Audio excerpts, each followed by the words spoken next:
6টা দোয়া এবং জিকির আছে, যেই দোয়া জিকিরগুলো কোরআন হাদিসে বর্ণিত সকল দোয়া জিকিরের খোলাসা, সারমর্ম এবং নির্যাস। এই 6টাকে যদি কোনো মুসলমান নিয়মিত আঁকড়ে ধরে, তাহলে কোরআন এবং হাদিসের যত দোয়া এবং জিকির আছে কেমন যেন তার নির্যাসটা নিয়মিত সে আমল করলো। বলবো সেগুলা। এই 6টা দোয়া এবং জিকিরের মধ্যে সর্বপ্রথম হলো নবী করিম সাল্লাল্লাহু আলাইহি সাল্লামের প্রতি দুরূদ প্রেরণ করা। নবীজি সাল্লাল্লাহু আলাইহি সাল্লামের প্রতি দুরূদ প্রেরণ করার আমল এরকম আমল, আপনি যদি সারা দিনে শুধুমাত্র নবীজির প্রতি দুরূদ প্রেরণ করার আমলটাই জিকির হিসাবে সবচেয়ে বেশি করেন, দোয়া হিসাবে যদি এটাই আপনি সারাদিন করতে থাকেন, তো আপনার জন্য যথেষ্ট হবে, আল্লাহর কাছে আর কিছু না চাইলেও চলবে। দুরূদ মানে হলো নবীজির জন্য দোয়া করা। ভাই, আল্লাহ তার হাবিবকে রহম করবেন, আপনার আমার দোয়ার দিকে আল্লাহর তাকানোর কোনো ঠেকা আছে? নবীজি কি আমাদের দোয়ার কোনো মুখাপেক্ষী? কিন্তু আমরা তার জন্য দোয়া করলে ওই চান্সে আল্লাহ তাআলা আমাদের প্রতি অনুগ্রহ করবেন। একবার না, আপনি নবীজির প্রতি একবার রহমতের দোয়া করবেন, একবার দুরূদ পাঠ করবেন। মান সাল্লা আলাইয়া মাররাতান সাল্লাল্লাহু আলাইহি আশরা, নবীজি সাল্লাল্লাহু আলাইহি সাল্লাম বলেছেন, একবার আমার জন্য তোমরা দোয়া করলে, আমার প্রতি দুরূদ পাঠ করলে, আল্লাহ তাআলা তোমাদের জীবনে 10 বার 10 জায়গায় 10 টাইমস তোমাদের উপরে আল্লাহ তাআলা অনুগ্রহ করবেন। আপনি টেরও পাবেন না কত জায়গায় আল্লাহ অনুগ্রহ করেছেন। আল্লাহ বাঁচাই দিয়েছেন, একটুর জন্য শেষ হয়ে যান নাই। ওই যে দুরূদ পড়ছেন, আল্লাহ তাআলা রক্ষা করছে, আপনি খবরও নাই। আল্লাহ তাআলা আপনার প্রতি বিশাল একটা দান করছে, আপনি লক্ষ্যও করেন নাই। ওই যে দুরূদ পড়ছেন একবার, 10 বার রহমত হবে। এভাবে যত দুরূদ পড়বে সে তত রহমত এবং অনুগ্রহ পাবে। বেশি করে পাঠ করবো তো ইনশাআল্লাহ। সবচেয়ে শ্রেষ্ঠ দুরূদ, সবচেয়ে উত্তম দুরূদ হলো দুরূদ ইব্রাহিম, যেটা নামাজে পড়েন। আর সবচেয়ে সংক্ষিপ্ত দুরূদ হলো সাল্লাল্লাহু আলাইহি ওয়াসাল্লাম। এছাড়া নবীজির প্রতি দোয়ামূলক যে কোনো দুরূদই আল্লাহর কাছে গ্রহণযোগ্য হতে পারে, যদি দুরূদের অর্থের মধ্যে, কথামালার মধ্যে খারাপ কিছু না থাকে। 6টা দোয়া হলো কোরআন হাদিসের শত শত সহস্র দোয়ার নির্যাস এবং খোলাসা। তার 1 নম্বর হলো দুরূদের আমল। করবো না বেশি বেশি ইনশাআল্লাহ?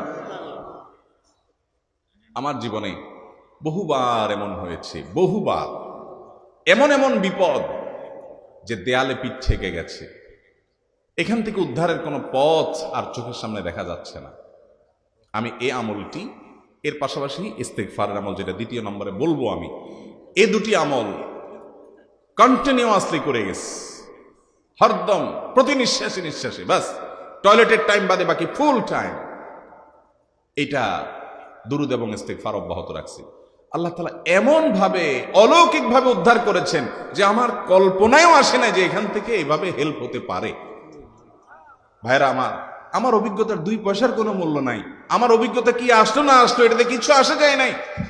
রহমতুল লিল আলামিন আল্লাহর রাসূল, আল্লাহর নবী ওয়াদা করেছেন যে আপনার পেরেশানি দূর হবেই হবে ইনশাআল্লাহ। অতএব দুরূদের আমল বেশি বেশি করবো না ইনশাআল্লাহ। নাম্বার 2, ইস্তেগফার। এটাও বেশি বেশি করতে হবে, কারণ ইস্তেগফার সম্পর্কে কোন কোন হাদিসের ভাষ্যের মধ্যে মান লাজিমাল ইস্তেগফার ভাষ্য এসেছে, অর্থাৎ যে ব্যক্তি ইস্তেগফারকে আঁকড়ে ধরবে, এটাকে কন্টিনিউয়াসলি করবে, ইস্তেগফার কখনো ছাড়বে না, সবসময় তার মধ্যে ইস্তেগফার অব্যাহত থাকবে, ওই ব্যক্তিকে আল্লাহ রাব্বুল আলামিন বিভিন্ন পেরেশানি থেকে সারপ্রাইজড হওয়ার মতো এমন এমন পথ বের করে দিবে যে সে চিন্তাও করে নাই। তার পেরেশানি থেকে মুক্তির পথ আল্লাহ তাআলা দেখায় দিবেন। ইস্তেগফার কিভাবে করবেন ভাই? ইস্তেগফার এমন একটা আমল, এটা ছাড়া তো আমাদের উপায় নাই ভাই। ইস্তেগফার আমাদের দুনিয়ার পেরেশানি দূর করবে, আখিরাতের পেরেশানি দূর করবে। রুটি রুজি নাই, চাকরি নাই, ইনকাম নাই, ব্যবসা খারাপ যাচ্ছে, পেরেশানি হচ্ছে, ইস্তেগফার ধরো, কি হবে? 1 নম্বর লাভ হলো আল্লাহ মাফ করে দিবেন গুনাহ। ইউরসিলিস সামা আলাইকুম মিদরারা, যাতে ফসল ভালো হয়, রিজিক ভালো হয়, সেই ব্যবস্থা আল্লাহ করবেন। ওয়ায়ুমদিদুকুম বিআমওয়ালিন ওয়া বানিন, ছেলে মেয়ে হয় না অথবা ভালো ছেলে মেয়ে নাই, আল্লাহ তাআলা নেক সন্তান দিয়ে তোমাকে শক্তিশালী করবেন, সম্পদ দিয়ে শক্তিশালী করবেন। ওয়াজআল লাকুম জান্নাতি ওয়াজআল লাকুম আনহারা, আল্লাহ তাআলা প্রসবন দিবেন, ফসল দিবেন, বরকত দিবেন রুজিতে। কিসের মাধ্যমে? ইস্তেগফার। ভাইরা আমার, ইস্তেগফার সকল সমস্যার সমাধান। ইস্তেগফারের ভিতরে সবচেয়ে শ্রেষ্ঠ ইস্তেগফার হলো সাইয়্যিদুল ইস্তেগফার। সাইয়্যিদুল ইস্তেগফারটা যদি মুখস্থ না পারেন, অন্তত লিখিত ভার্সনটা পড়েন, সাইয়্যিদুল ইস্তিগফারের যে অর্থ, এটার যে মর্ম বড় হৃদয়গ্রাহী ভাই, বড় মর্মস্পর্শী। ইমানদার এটার অর্থের দিকে তাকায় যদি পড়ে তো তার অন্তর না গলে পারে না। ভাইরা আমার, অর্থের দিকে লক্ষ্য করে করে মর্মটা বুঝে বুঝে একটু সাইয়্যিদুল ইস্তিগফার পড়েন, লেখা দেখে দেখে পড়েন, ইউটিউব থেকে দেখে দেখে পড়েন, কিন্তু পড়েন। এটা হলো বড় ইস্তিগফার। এত বড় ইস্তিগফার পড়তে পারেন না, কোনো পেরেশানি নাই, কোনো অসুবিধা নাই। সবচেয়ে ছোট ইস্তিগফার হলো আস্তাগফিরুল্লাহ, আস্তাগফিরুল্লাহ, আস্তাগফিরুল্লাহ। আল্লাহ আপনার কাছে ক্ষমা চাই, কত ভুল হয়ে যায়, কত অন্যায় হয়ে যায়। ভাইরা আমার, এটা হলো রিমুভার। ভুল করে কিছু লিখছেন, রিমুভ করে ফেলছেন, শেষ হয়ে গেছে। আপনি ঘন ঘন ইস্তিগফার পড়তে থাকেন, অগণিত ভুল হয়, অগণিত ত্রুটি হয়, বারবার ইস্তিগফার এগুলোকে সবগুলোকে শেষ করে দেয়। ভাইরা আমার, নিরাপত্তা এনে দেয়। আল্লাহ কোরআনে কারিমে বলেছেন যে আপনার রব আপনার কওমের প্রতি আযাব নাজিল করবেন না যদি আপনি থাকেন। আর যদি তারা ইস্তিগফারে রত রাখে তাহলে গণ আযাব আল্লাহর পক্ষ থেকে আসবে। আরেকটা ইস্তিগফার হাদিসে বর্ণিত, আস্তাগফিরুল্লাহাল্লাযী লা ইলাহা ইল্লা হুয়াল হাইয়ুল কাইয়্যুম ওয়া আতুবু ইলাইহি ওয়া লা হাওলা ওয়া লা কুওয়াতা ইল্লা বিল্লাহ। এটাও ইস্তিগফার। তাহলে একটা বড় ইস্তিগফার, একটা মিডিয়াম, একটা ছোট, যার যেটা সুবিধা হয় এটা পড়েন। নাম্বার 3, এটা আমাদের বেশিরভাগ মানুষ জীবনে হয়তো শুনেনও নাই, অনেকে হয়তো শুনছেন, আমল করা হয় না। খুব সীমিত সংখ্যক আল্লাহর বান্দার আমলের তৌফিক হয়। সেটা হলো ইয়া যাল জালালি ওয়াল ইকরাম। এটা একটা জিকির, আল্লাহ তাআলাকে ডাকা, আহ্বান করা, এটাই জিকির। ইয়া যাল জালালি ওয়াল ইকরাম। নবী করিম সাল্লাল্লাহু আলাইহি সাল্লাম বলেছেন, আলিজু বিয়া যাল জালালি ওয়াল ইকরাম। তোমরা ইয়া যাল জালালি ওয়াল ইকরাম এটাকে আঁকড়ে ধরো, এটাকে নিয়মিত করো, বেশি বেশি করে বলতে থাকো এটাকে সব সময় এটাকে মুদাওয়ামাতের সাথে কন্টিনিউয়াসলি এটা বলতে থাকো, ইয়া যাল জালালি ওয়াল ইকরাম। অনেক উলামায়ে কেরাম, মুহাদ্দিসিনে কেরাম ইয়া যাল জালালি ওয়াল ইকরাম কেন নবীজি এত বেশি বলতে বলেছেন, এটার মাধ্যমে আমাদের লাভটা কি, এর ব্যাখ্যা করতে গিয়ে বলেছেন ইয়া যাল জালাল মানে হলো হে মহান মহান বড়ত্বের অধিকারী, হে জালালের অধিকারী, হে জালাল। ওয়াল ইকরাম, হে দানশীল। তাহলে প্রথম বাক্যে আল্লাহর বড়ত্বের কথা স্বীকৃতি দিয়ে প্রশংসা করা হয়, আর দ্বিতীয় বাক্যে হে দানশীল বলে আল্লাহ তাআলার কাছ থেকে চাওয়া হয় যে আপনি যেহেতু দানশীল এবং আপনি যদি মহান, অতএব আপনি আমাকে দান করেন। এটা ডাকলেই, আল্লাহকে এই বলে ডাকলেই চাওয়া হয়ে যায়। এই জন্য বেশি বেশি করে ইয়া যাল জালালি ওয়াল ইকরাম পড়তে হবে। তার 4 নম্বর হলো লা হাওলা ওয়ালা কুওয়াতা ইল্লা বিল্লাহ। লা হাওলা ওয়ালা কুওয়াতা ইল্লা বিল্লাহ। লা হাওলা ওয়ালা কুওয়াতা ইল্লা বিল্লাহ, এটা হলো সারেন্ডার করা, আল্লাহর কাছে সারেন্ডার করা, আত্মসমর্পণ করা।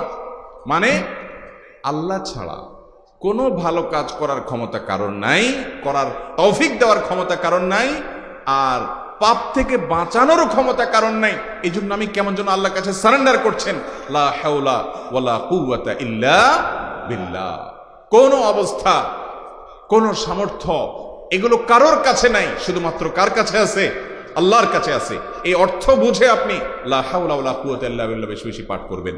নবী করিম সাল্লাল্লাহু আলাইহি সাল্লাম বলেছেন, তোমাদেরকে কি আমি জান্নাতের একটা ভান্ডারের খবর দিব, যেটা জান্নাতের ভান্ডার, সওয়াব টওয়াব না, সাধারণ অল্প স্বল্প সওয়াব না, পুরো জান্নাতের ভান্ডারের সন্ধান দিয়ে দিব।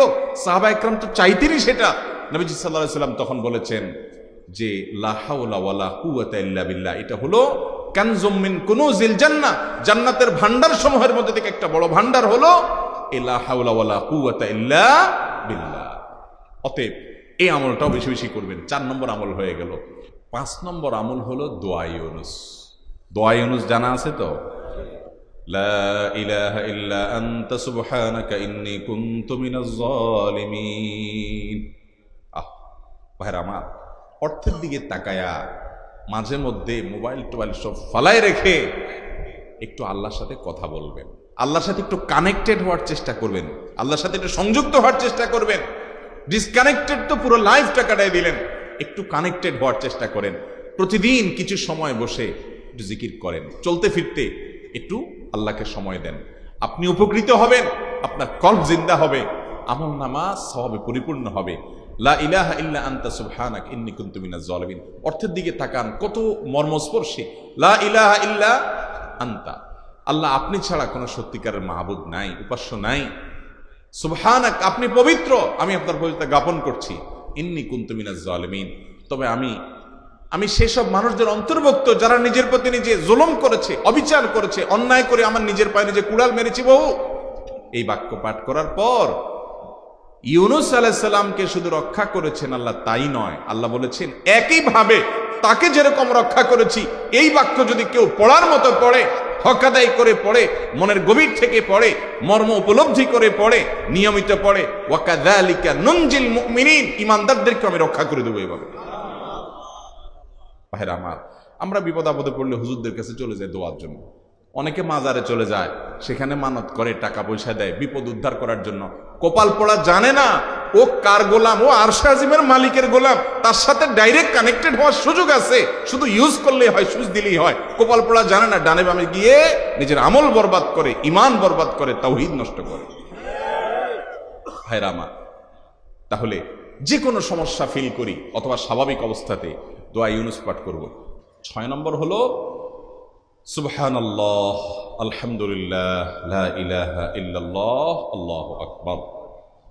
এই বাক্যগুলো দেখবেন ঘুরে ফিরে নবী করিম সাল্লাল্লাহু আলাইহি ওয়াসাল্লাম সারাদিন পড়তেন। 5 ওয়াক্ত নামাজের পরে 33 বার দেখবেন। আবার দেখবেন সকাল সন্ধ্যায় সুবহানাল্লাহি ওয়া বিহামদিহি 100 বার, সুবহানাল্লাহি ওয়াল হামদুলিল্লাহি আল্লাহু আকবার 100 বার। আবার এগুলো মাঝে মধ্যে 10 বার, রাতের শোয়ার সময় 33, 34 বার।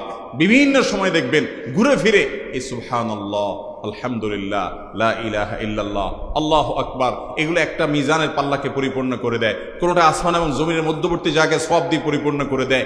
এত বেশি ফজিলতপূর্ণ জিকির।